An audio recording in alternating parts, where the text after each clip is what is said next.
thank you, Wally, for making special arrangements to be here. I really appreciate that. So we're going to talk about drought economics. And so the big point is ranchers are going to lose equity.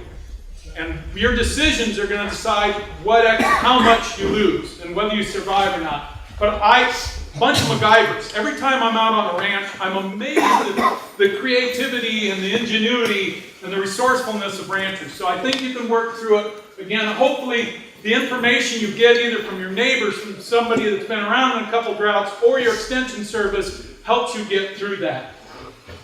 Here's what, talking to ranchers, I kind of get a sense of where people are doing it, and it's been said before, you need to set some target dates. And for me, it's a couple guys have said, hey, if it doesn't rain by mid-February, I don't feel a lot of rain, we're destocking. And I'm making these decisions. Talk about that, and Nancy talked about how you call. Then, how do we get through the summer? And I think the more important thing is we're not going to see, after we're done this year, you've got to figure out how do I get to the next green season if you're here in the Sacramento Valley or in the annual type rangeland. So your plan needs to go beyond and have phases of, okay, here, and if this, then here. But I really think most of us need to be thinking about how do I get to March 15th? And how am I going to have enough feed resources? And what kind of numbers of cattle can I sustain through that? So, I think, and it's been hit on, genetics is one. I want to talk about disease. I think Nancy covered it up there. Foothill abortion, anaplasmosis. You've got some natural protection in some of the animals you've raised. Here's the other one. My wife and I took some cattle from the valley and put them up on Forest Service allotments. Cece can laugh about it too. They were meadow muffins. All my neighbors flew over and said, your meadow muffins are fine, they're in the meadow. It took us till we got through one generation for those to learn about going up in the forest and actually eating grass up there. So there's something to be said about the knowledge of the range, and much of the research here at the station. Cows have home ranges. They go to certain areas. You train them. And there's some value in it. And there's some intrinsic cost to all three of these that you need to have somewhere in the back of your mind. You're not going to have a dollar value, but you're going to try and figure out how much can I invest in these cows and still be whole as a business. But you ought to keep some of these in mind, that these are non-cash costs that will end up costing you cash in the future when you go to replace them. Here's the thing, I've talked to guys that are saying calves are here right now at this price, I'm going to budget it in. Okay, we can go to Vegas too and make some pretty wild Super Bowl bets too. I'm saying let's be on both our feed costs and our calf prices, budgeting them in, unless you're going to go out and buy some feeder options or some ways of locking that price in. So let's be careful. But I've talked to people who are planning on selling out. My question is, okay, you're going to have that cash and you got these tax issues and we'll go through it. How are you going to cover the fixed costs? Are you going to grab equity that you just sold in the way of your cows or animals and apply it to pay the insurance, the land taxes, and the other things? How are you going to do that? I'm not saying I have the answers, but I sure have the questions you need to go through to think about this. And most people are saying, I guess I'll take it out of my equity. When you go back to rebuild your herd, most of the people I've talked to that have gone through this in Texas and others actually made it into their equity, and then they didn't fully stock their ranges. And they bought stockers in to build back and fill that void, and they slowly built up. So they had some cash when it rained by using stockers to kind of get that. And you'll see in Leslie's study, she's moved now, but in Leslie's study, that was one of the things, there she is, one of the things ranchers said they started using. They started using stockers as their option. So they ran a base cow-calf herd, and then they brought stockers in, and guess what? If it didn't rain, they called the stocker guy and said, you're not coming. But that was their source of income. So that's another way of thinking how you, maybe if you get rid of equity, you're gonna be able to still stock the range, make some income without having to have cows. There's other things that you have to think about. I look at these as the first thing you need to do, and the first thing to think about. Early weaning is the first thing you probably need to think about right now. And that's because it's going to be a quick relief in cutting your costs and moving your costs down. I certainly think if you're going to, I almost think it's better put them on the bus, say bye-bye. Most of the guys that have early weaned have had health issues with the dusty pens, and they wish they'd gotten rid of them at $1 whatever a pound. Let's not be greedy. And think about, if you get rid of those calves, you've got feed resources, you've got cash, you've got an ability to do it. I'm not telling you what to do, I'm telling you to think about these things and go through them. Glenn, can I ask a question about that? Yes. So when you guys are advocating or even discussing early weaning, and you're saying 30 to 90 days, in this situation you would be talking about spring calves this year, if you were advocating it. The question is, if we're talking 30 to 90 days, we're talking about spring calves. I would say, Nancy, right now, if you've got fall calves, I've got a guy that's got fall calves, they're 400 pounds. I said, well, that's what I was going to say, 30 to 90 days. Most of my fall calves are born in the August, September range, so we got 6-month-old calves in the falls, and they're ready to go right now. right, they're ready to, they could go right now. Yeah. I again, in that publication, you can go down to 4 weeks and be a dairy person. You know, there's certainly some cost and there's marketability of those or dealing with those. But yeah, you can go down to 4 weeks. It's just a matter of your management skills. And I say, read that early weaning publication closely. You go down to 4 weeks, there's a lot of issues you need to deal with. So there's lots of room. The point is, and I'll get into that, is there's energy savings to that. I think I do. No, I don't say it here. There's energy savings to that cow.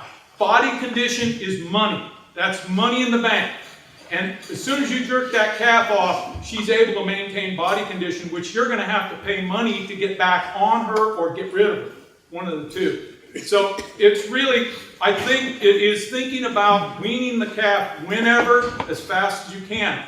I've had problems when we've had to early wean with health issues. So I'm a little gun shy being a dairy operator because I'm just not good at it.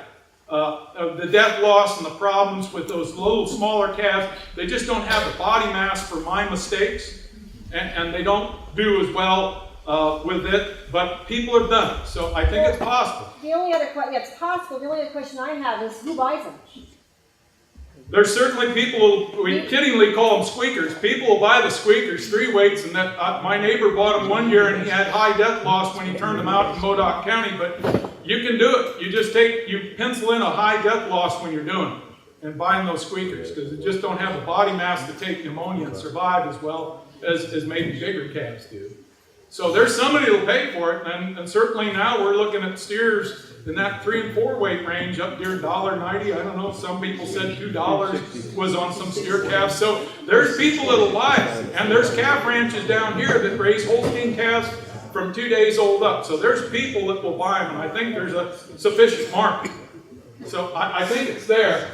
I challenge you, if you're going to early wean, to think about those dusty pens. I had my father-in-law was an extension veterinarian, and the best work he did was teaching people to hire a water truck to water the pens down up in the Lassen County hills, and that saved more money than any antibiotics or vaccine ever did. Dusty corrals and weaning are a magic for, I don't care what you vaccinated, it falls apart for dusty corrals. 5 pounds of dirt overruns any vaccine when it's put in the lungs. So you need to stop that irritation. Think about a water truck. It might be expensive, but it's really cheap if you're going to especially early wean. Now then, let's talk about production units, the cow-calf. And the first one I'd say is get rid of the non-income producers. On these replacement heifers, you got a long time till you're going to see money. They're worth value. Move them now. Open cows.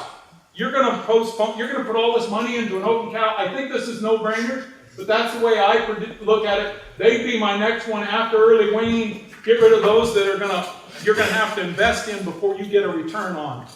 The next group is the higher feed cost. Cows down in condition. Those are dollars to feed them back up.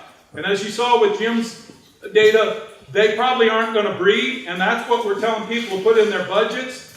Probably put a lower percent calf crop for next year, because unless you're feeding right, we expect that, and that's been passed. But get rid of those, and any of the broken mouth cows, again, you saw Jim's data, those are those ones you want to get rid of. Save your genetics. Think about you're keeping your younger genetics. The only one somebody told me about that second calf heifer is always a trouble one that we miss on getting to breed. Boy, that's future money. And you can put a lot of money in that cow and recoup it over years, those young cows. But I agree, maybe that third second calf heifer is in this group too, because you're going to have to feed her at a higher level than you would those 4s, 5s, and 6-year-old cattle. So again, look at them on that. And then the final cut is, okay, who's late? Late calvers, this is the time to tighten up your calving window, low weaning weights, and then that's when I threw in the second calf heifers, because there's some final cuts as you get down to the end. Again, keep your genetics, keep them as young as you can, and move it through. Now here's the other one. You can purchase feed resources, hay supplements on the range. Most of our other states have said it's actually cheaper, just get it over with. Dry lot them and feed them. Quit torturing them by putting them out on the hills and praying for rain. It was cheaper, and Nebraska did a lot of research in their drought. This was the cheapest alternative, is lock them up, feed them right, and do that. As Wally said, there's some issues to this. They're well documented in Nebraska's publication about dry lot limit feeding, and you just need to be aware of it. Here's some people that I worked with when the other droughts, Texas people came here and rented our pasture. I couldn't figure it out. They were putting a lot of money into this thing, trucking. They were making it work because they were looking at what the costs were to feed. It's a little extravagant, but it is another solution that you can look at. Is there are places that do have feed. There's a little bit of diesel, but you need to pencil that as another option. And look in Western Livestock Journal and other places for listing. But it is another way of surviving this drought, and maybe cheaper than either one of these two if you find the right arrangement. Pricing drought insurance, you've heard about that, both government and private. I think those are prudent things as the drought goes on you need to think about. And if we're going to go into a drier cycle, you've got to figure out how your ranch is going to survive. I think these are tools you're going to need to add to the toolbox to solve it. Here's the one that has killed everybody I know that went through a drought. You think, maybe. And all of a sudden IRS comes along and says, you owe us this. No, I don't. No, wait a minute. So it's really important that with the increased animal sales and the drought that you think about that, because again, you're trying to preserve equity to come back. And as one rancher told me, I said, what's the strategy? And he says, live to fight another day.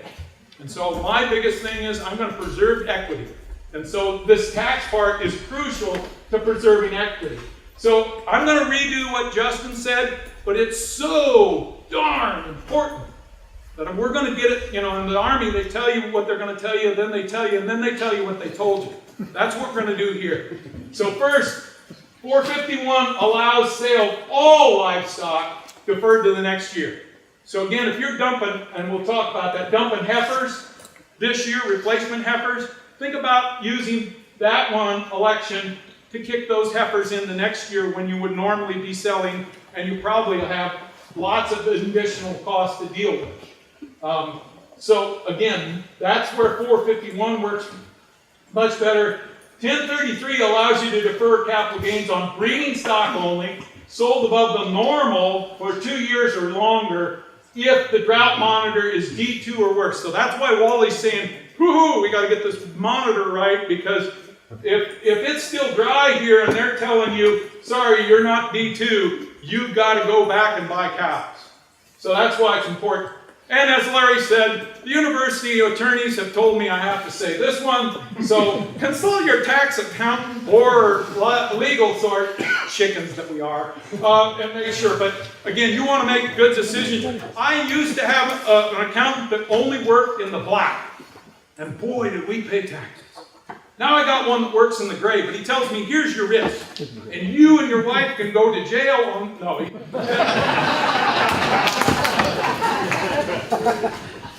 What he tells us is, I'm going to keep you I may work you in the gray and I'll give you a risk. I'm not going to take you over to the red where you're going to get in trouble. I think you need to have those honest discussions with your accountant about where you want to go. As Justin said, there's some interpretation.